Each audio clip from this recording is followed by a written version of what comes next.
Assalamualaikum warahmatullahi wabarakatuh. Praktek haram jual beli mystery box yang marak di marketplace.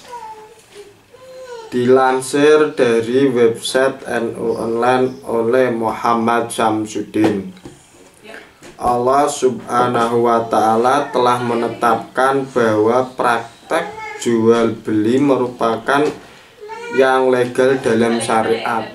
Legalitas ini menandakan adanya sifat kemurahan syariat Islam.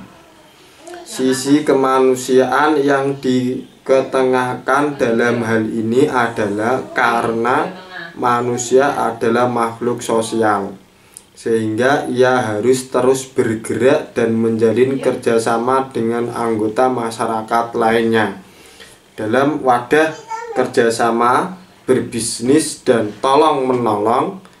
Karena jual beli merupakan sebuah keniscayaan yang tidak bisa dihindari dan meniscayakan adanya kontak sosial dengan manusia lainnya, maka di dalam Islam diatur sedemikian rupa mengenai ketentuan akad jual beli.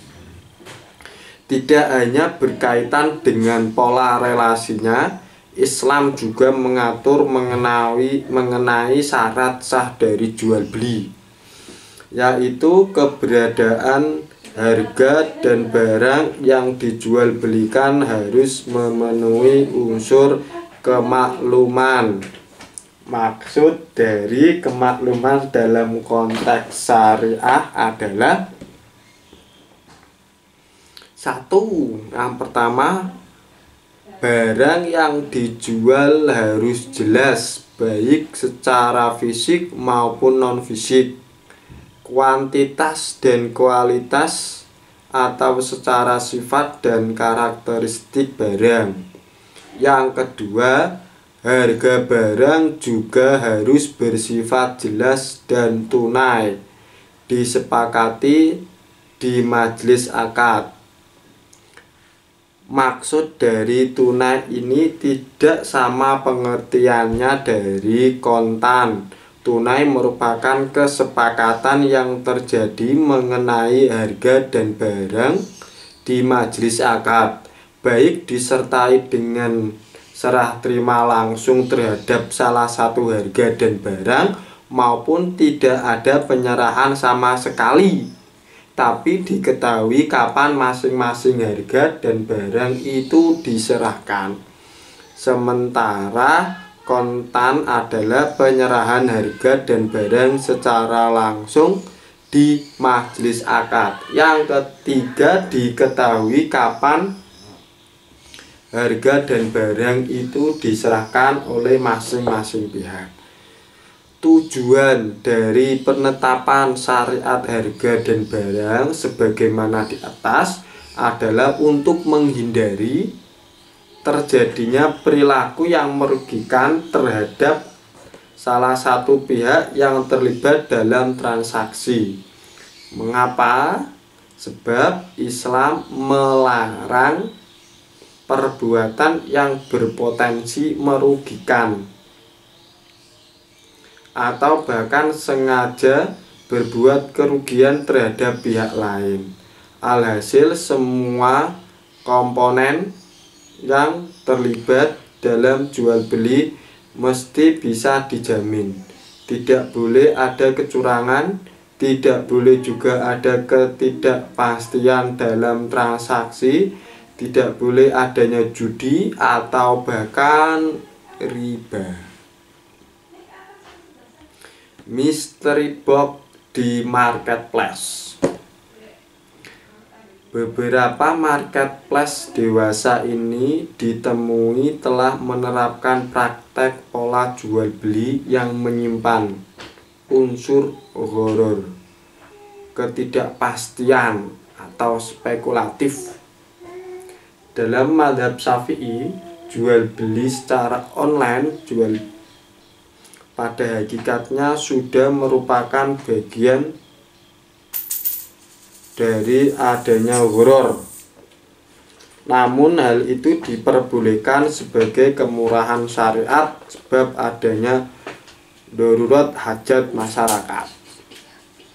Meskipun jual beli salam itu diperbolehkan, akan tetapi pembolehan ini tidak serta-merta tanpa adanya batasan.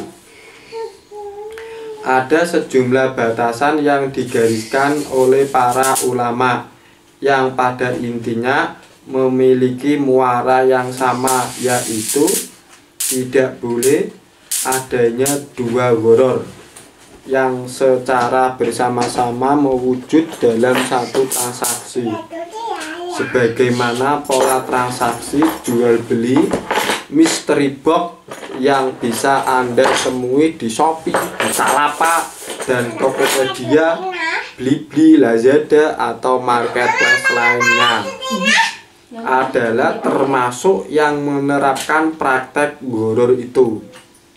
Mekanisme yang diterapkan oleh para pelapak adalah pembeli diminta untuk memesan sebuah kotak yang di dalamnya terdapat produk tertentu dengan besaran harga yang ditetapkan pula.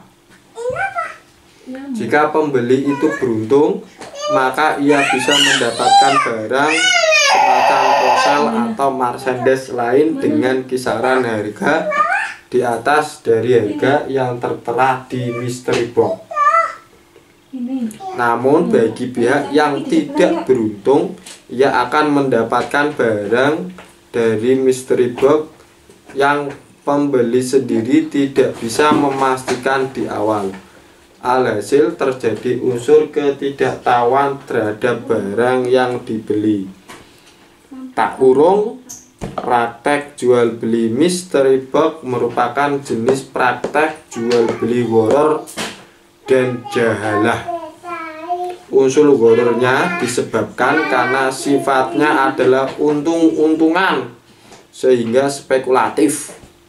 Sementara unsur jahalahnya diakibatkan karena pembeli tidak tahu apa yang ada di box yang dipromosikan semacam itu. Praktek jual beli semacam ini adalah secara syarah jelas dan tegas dinyatakan sebagai haram, disebabkan potensi timbulnya kerugian yang bisa diderita oleh pembeli. Selain itu, keberadaan gharar menjadikan praktek semacam ini merupakan bagian yang dilarang oleh syariat, bahkan oleh baginda Nabi Agung Muhammad Shallallahu Alaihi Wasallam secara langsung lewat sebuah hadis yang menyatakan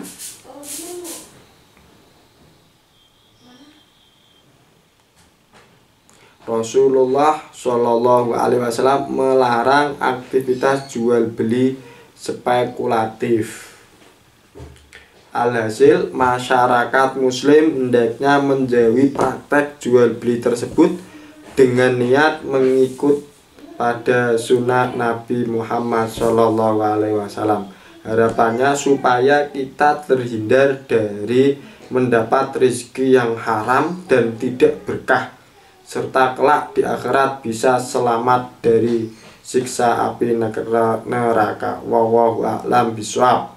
Muhammad Samsudin, peneliti bidang ekonomi syariah, Aswaja NU Center, PWNU Jawa Timur.